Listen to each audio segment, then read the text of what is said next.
Desempenho misto na atividade do Brasil, mais dados do exterior, feriado nos Estados Unidos que prejudica a liquidez do mercado e mais agora aqui no nosso Morning Call do dia 19 de 1 de 2026. Sejam bem-vindos, por aqui Max Braga, bora lá.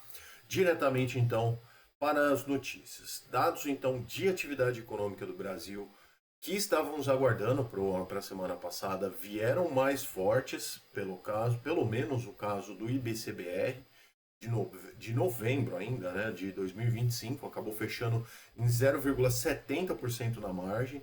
A projeção era de 0,30%, então a alta foi bastante expressiva e mostra sinais de resiliência aí da atividade econômica do país ao final de 2025.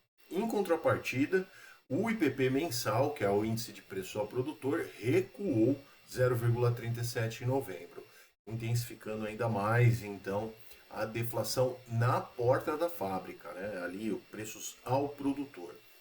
Então esse cenário ele vai ser complicado para que o Banco Central lide com ele em relação aos juros no Brasil, porque em alguns pontos a gente tem ali sinais de deflação, necessidade de menos juros, mas em outros pontos na parte do consumo, às vezes a gente tem ainda um consumo muito grande.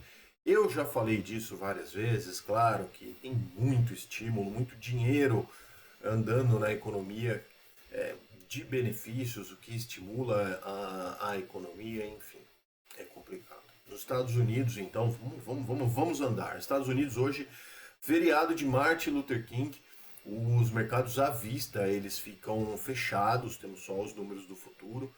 E também vamos falar um pouquinho de produção industrial por lá, que também teve um desempenho misto em dezembro, comparação anual, o crescimento foi de 1,99%, que desacelerou inclusive o que tinha sido verificado anteriormente, que era na casa dos 2,68. Então a gente tem resultados ali de recuperação pontual na atividade manufatureira, mas ainda tem um ritmo industrial até resiliente, né? Para quando a gente olha no aspecto da questão dos juros também. Tudo isso que a gente está falando é em relação aos bancos centrais conseguirem ou não cortar os juros. Não sei se vocês se lembram, a gente nós já estamos em 2026, né? Mas tudo isso dos juros começou por causa da pandemia. Bom, segunda-feira então, já falei, mercados fechados no à vista, as atenções se voltam, na verdade, para a zona do euro.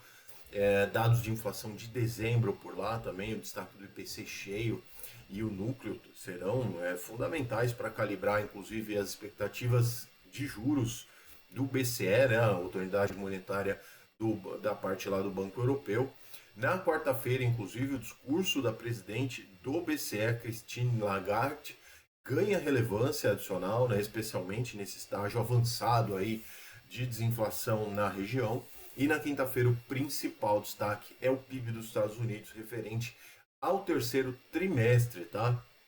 A leitura anterior foi de 3,80 e esse é um indicador chave ali para entender como que anda a economia americana e qual vai ser a trajetória dos juros para 2026. Bom, na sexta-feira o pregão teve leve queda, Dow Jones então 0,17, S&P 500 perdeu 0,06 e a Nasdaq fechou com queda de 0,06 também. O Brasil acompanhou o dia de queda, caiu 0,46% aos 164.800 pontos, tá?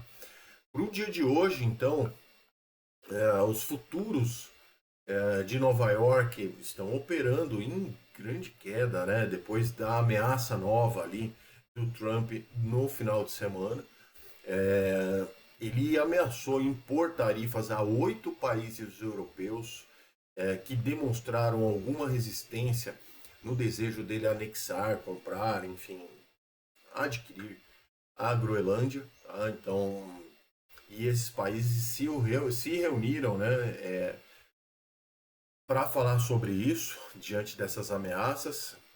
Bom, enfim, ele afirmou que as tarifas aumentariam para 25%, isso Trump, em junho, a menos que um acordo seja alcançado para a compra completa e total da Groenlândia. Enfim, vai dar muito pano para manga ainda. Os mercados estão tensos também, de olho no Fórum Econômico Mundial, que começa essa semana em Davos, na Suíça, e Trump, inclusive, deve falar por lá na quarta-feira, tá? Os mercados futuros, então, nos Estados Unidos, hoje não vai ter à vista, só o futuro. Dow Jones Futuro 0, tudo no negativo, e bastante, hein? Dow Jones Futuro 0,63, S&P Futuro 0,79, Nasdaq 1,13. Vamos ver como vai ser isso amanhã, né? Na hora que abrir os mercados novamente. Bom, lá pela Ásia e pelo Pacífico, então, os mercados fecharam em baixa na sua grande maioria ali, todo mundo entendendo e avaliando as ameaças do Trump em relação à Groenlândia. O PIB da China superou ligeiramente as previsões, inclusive, né? Outra notícia acessória, registrando o crescimento de 4,5% em relação ao dado anterior. Mas, enfim, né? Tem lá, né? Embora vendas do varejo vieram decepcionantes, enfim. Dados da China sempre são complicados de se verificar para saber se é realmente aquilo que está sendo divulgado. Nas bolsas, então, Xangai 0,29 de alta, Nikkei no Japão 0,65 de queda, Hong Kong 1,05 de queda, na Índia 0,40 também de queda e na Austrália também 0,33 de queda.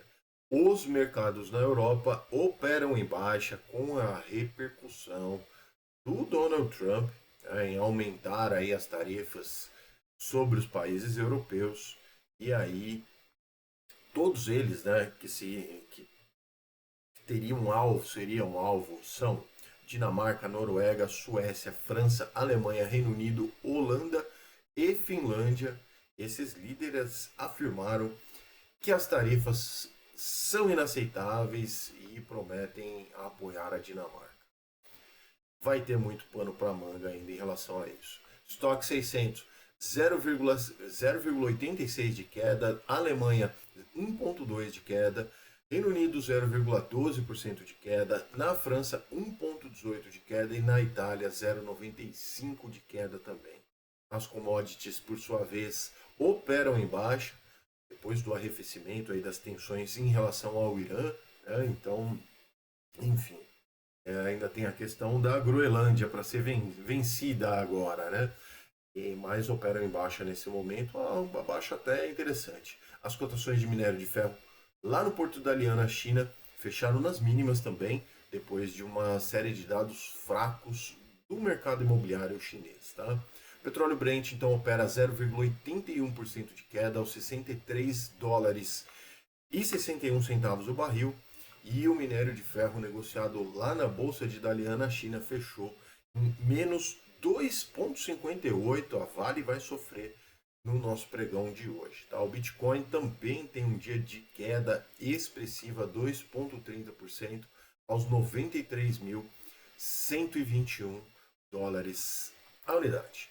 Beleza, pessoal? Esse era o vídeo de hoje, então espero que vocês tenham gostado. Boas começo de semana, né? Bora lá. É isso aí. Nos vemos amanhã aqui no Morning Call. Um abraço a todos e bons negócios. Tchau.